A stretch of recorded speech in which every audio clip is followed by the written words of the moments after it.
Let us continue our lesson here in our subject. And on this lecture video, we will discuss another topic.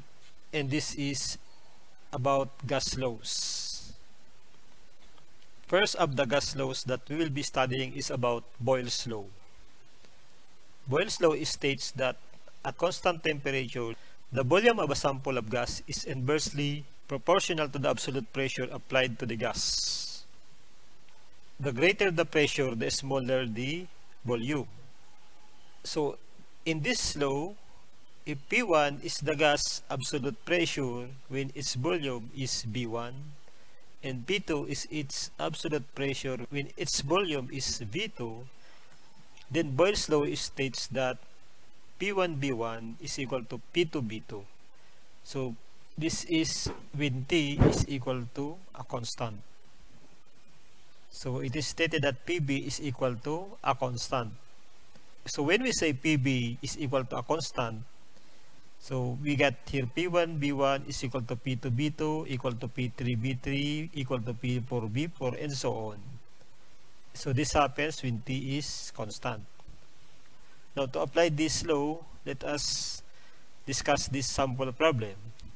A 1 liter sample of nitrogen at 0 degrees Celsius and 1 atmosphere pressure is compressed to 0.5 liters.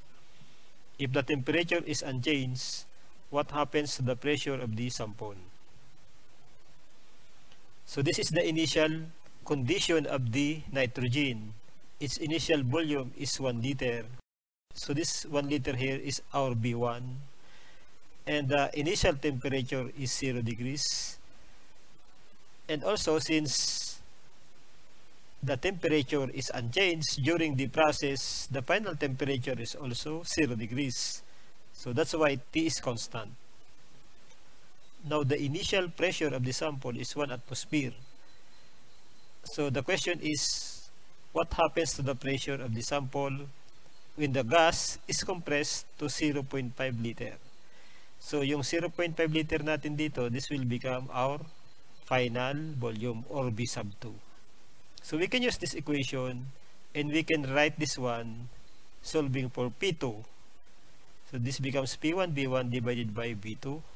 So P2 is equal to 1 atmosphere.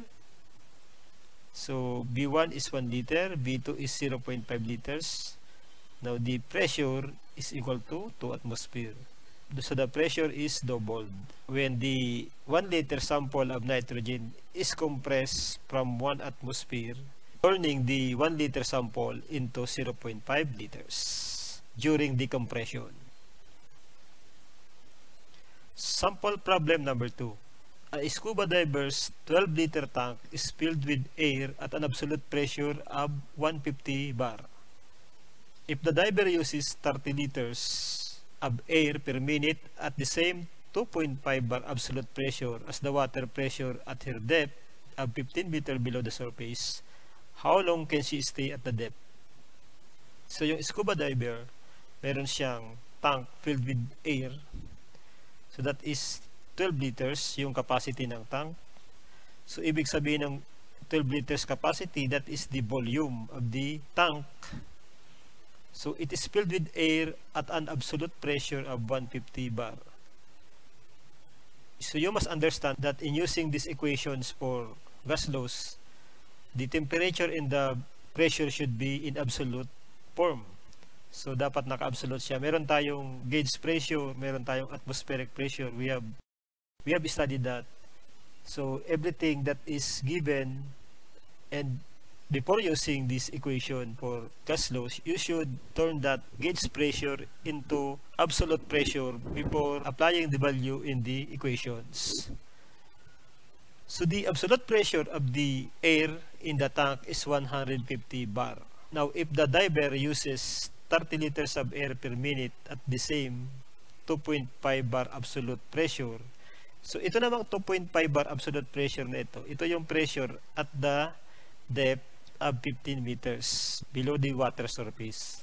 So, yung pressure sa loob ng tangke is 150 bar at ang pressure dun sa ilalim ng tubig at 15 meters below the surface is 2.5 bar. So since the pressure, the absolute pressure inside the tank is greater, too much greater, that is 150, compared to the absolute pressure outside the tank, okay, that is 2.5 bar. Now, this oxygen will come out of the tank. Siyempre, lalabas yan. Until the pressure in the tank equals the pressure outside the tank.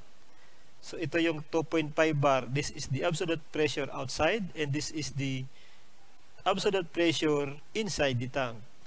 Siyempre, kung mauubos na yung air, so the tank will stop releasing air.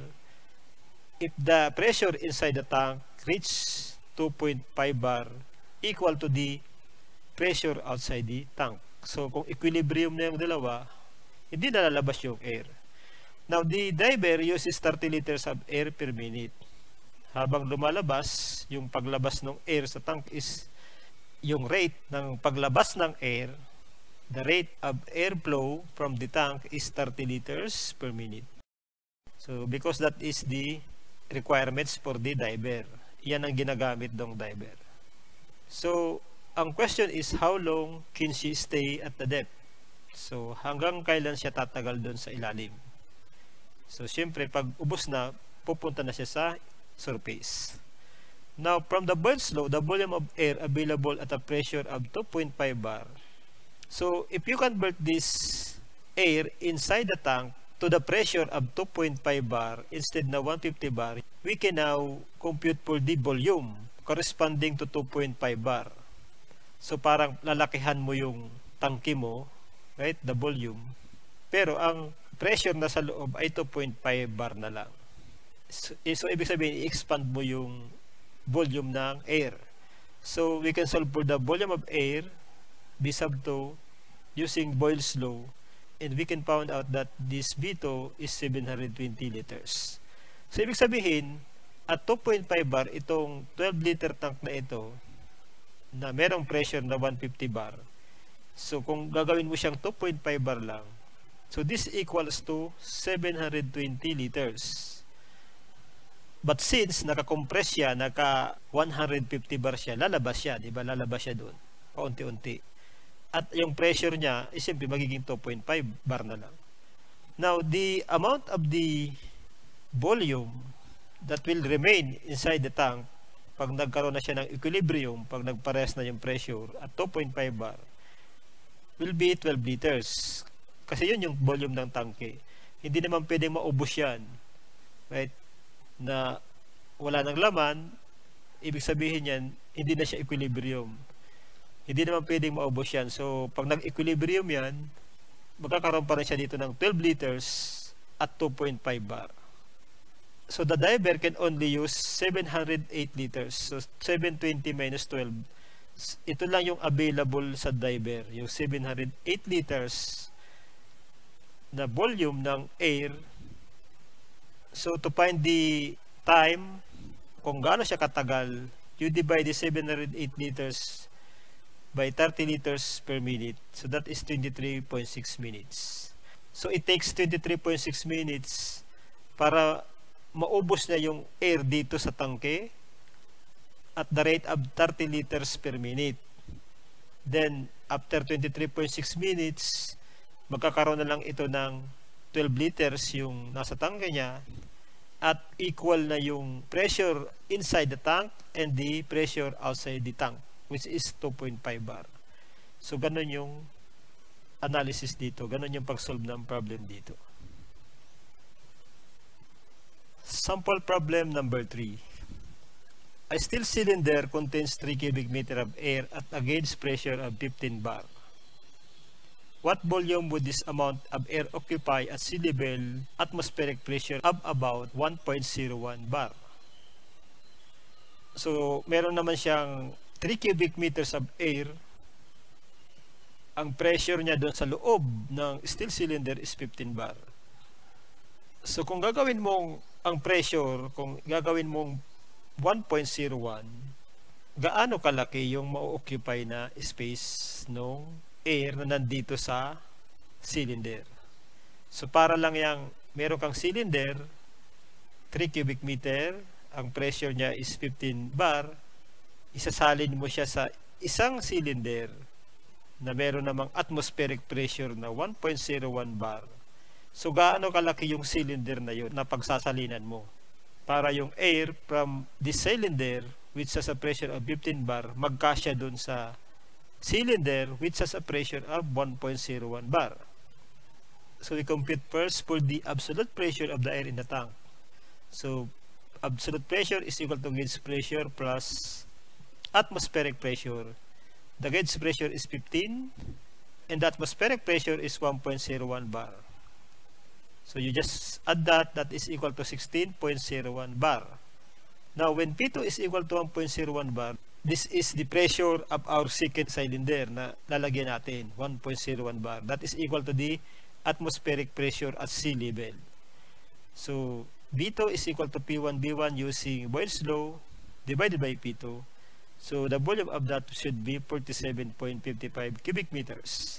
So you need 47.55 cubic meter container at 1.01 bar para itong air na nandito sa cylinder with a volume of 3 cubic meter and pressure of 15 bar magkasya dun sa cylinder na lalagyan mo. So dapat ito yung volume niya. Now let us go to the next gas law, which is the Charles law. So, in Charles law, the relationship between the temperature and volume of a gas sample at constant pressure can be expressed as B1 over T1 equal to B2 over T2. So, that is P is equal to constant, and T here is also in absolute temperature or absolute scale. That is Rankine or Kelvin. So, makikita nyo dito sa Charles law, meron ditong constant din, yung pressure. Doon sa Boyle's law, meron din constant doon ay temperature. At itong P dito ay absolute pressure. Dito sa Charles law, ang T naman dito ay absolute temperature in Rankine or Kelvin. Now, pag yung Boyle's law and Charles law, kinumbine mo, if you combine Boyle's law and Charles law, you can form now the ideal gas law. So this is the Boyle's law, P1 B1 is equal to P2 B2, and this is the Charles law, B1 over T1 is equal to B2 over T2. So pag kinumbine mo siya, that becomes the ideal gas law. So kung makikita nyo dito, P1 B1 nandito siya, and this is T1 nandito. So P2 B2, and meron siyang over T2. So this is, PB is constant, Boyle's law. This is the Charles law. So, pag kinumbine mo, that is the ideal gas law. So, ibig sabihin nito, PB over T is equal to constant. Right? Constant kasi P1 B1 over T1 is equal to P2 B2 over T2 equal to P3 B3 over T3 and so on. Constant yan, ibig sabihin niya. Hindi siya nagbabago yung PB over T. So, an ideal gas is one for which PB over T equal to constant under all circumstances. Although no such gas actually exists, the fact that a real gas behaves approximately as an ideal one provides a specific target for theories of the gaseous state. So wala naman talagang gas na ideal gas na sinasabi. Pero maraming gases na nagbe-behave siya approximately as an ideal one. So one of that is air.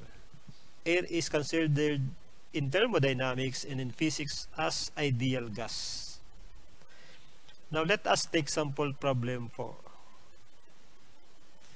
To what temperature must a gas sample initially at 10 degrees Celsius and atmospheric pressure be heated if its volume is to double while its pressure remains the same? So, meron siyang sample na gas 10 degrees Celsius and meron siyang atmospheric pressure. So, dadagdagan mo siya ng heat. Sabi nga natin, pag dinagdagan mo siya ng heat, mag-i-expand siya. So, dito, if its volume is to double while its pressure remains the same, to what temperature must a gas be heated? Okay? So, na-double yung volume niya, pero yung pressure niya the same. So, ano yung final temperature ng gas from 10 degrees Celsius? Now, since T is equal to 10, so you convert that to absolute temperature. So when we convert absolute temperature from degrees Celsius, you just add 273 and that becomes the absolute temperature in Kelvin. So 10 plus 273 is 283 Kelvin. Ang aim natin ay ma-double yung volume, yung initial volume ng air. So it means that V2, the final volume, is equal to twice the volume of the initial. So V2 is equal to 2V1. Then from Charles' law, we have V1 over T1 is equal to V2 over T2. So since constant pressure siya, you can use the Charles' law. So you solve for the value of T using these values given here, and the one we have solved, V2 is equal to 2V1. So V2 is equal to 2V1 here. Then V1 and V1 will cancel. Then the temperature of the gas should be 566 Kelvin, or that is 293 degrees Celsius. You just subtract 273 from 566. Okay. Sample problem number 5. The tire of a car contains air at an absolute pressure of 240,000 Pascal when its temperature is 10 degrees Celsius. So the initial temperature of the air inside the tire of the car is 10, and the absolute pressure of that is 240 Pascal. If the tire's volume does not change, what is the pressure when the temperature is 40 degrees Celsius? So if the volume does not change and the temperature reaches 40 degrees Celsius from 10 degrees Celsius, then what will be now the pressure of the air inside the tire? Now, convert first the temperature to their absolute equivalents. So the initial temperature is 10 degrees plus 273 degrees, that becomes 283 Kelvin. And T2 is equal to 40 degrees plus 273, that equals to 313 Kelvin. Now we can use the ideal gas law, P1B1 over T1 is equal to P2B2 over T2. So since B1 is equal to B2, the volume does not change. So B1 is equal to B2. Therefore, P1 over T1 is equal to P2 over T2. And solving for P2, we got T2, 313 Kelvin, P1, 240,000 Pascal, and T1, 283 Kelvin. So, we got here P2 is equal to 265,441 Pascal. Then another important topic in this part is what we call gas equation of state. Any equation that relates the pressure, temperature, and specific volume of a substance is called an equation of state. The simplest and best known equation of state for substances in the gas phase is the ideal gas equation of state. So this is the formula for the ideal gas equation of state. PB is equal to RT, where P is equal to the pressure and V is the specific volume, R is the specific gas constant, and T is the absolute temperature. Now, since V, the volume, is equal to mass times the specific volume, then we can rewrite this equation into this one, PB is equal to MRT. By substituting the value of V, the small v, the specific volume, is equal to V, the capital letter V divided by the mass. So if you substitute that here, V over M, so denominator M can be placed on the right side of the equation. So that becomes PB is equal to MRT. Now there are also other equations for equation of state using this one. PB is equal to N bar RT. So bar R is the universal gas constant, and all the other symbol like T, P, and B are the same, but N here is the number of moles in total volume. So the specific gas constant of any gas can be found using the equation R is equal to bar R over M, where M is the molecular weight of the substance. For example, for air, so this one is for air. So different substances have different values of molecular weight. And so with this one, this 0.287 is also for air. But this one, this value 8.314 is universal. Sa lahat ng gas, ito ay pwedeng gamitin. That's why it is called universal gas constant. And it is symbolized by this symbol bar R. So let us discuss this example. Determine the specific volume of R134A at 1 megapascal and 50 degrees Celsius using ideal gas equation. The specific gas constant for R134A is 0.0815 kilojoules per kilogram Kelvin. So R134A is a refrigerant. This is a type of refrigerant that is being widely used in refrigeration systems.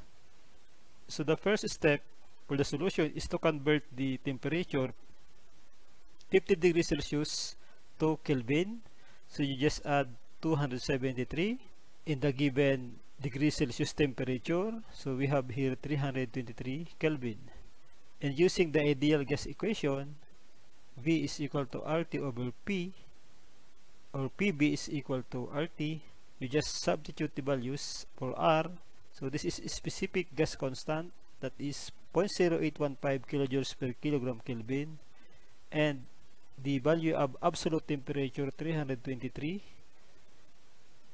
and of course the pressure of 1 megapascal is equal to 1000 kilonewton per square meter, or 1000 kilopascal. Now I write this one in this form instead of using pascal because gusto kong makita yung mga ika-cancel ko dito sa units. So we have here kilojoules, so meron tong kilonewton meter because 1 joule is 1 newton meter. So yung kilonewton will cancel, kilonewton meter, so magkakaroon ka dito ng isa pang meter. Okay, yung Kelvin and Kelvin will cancel.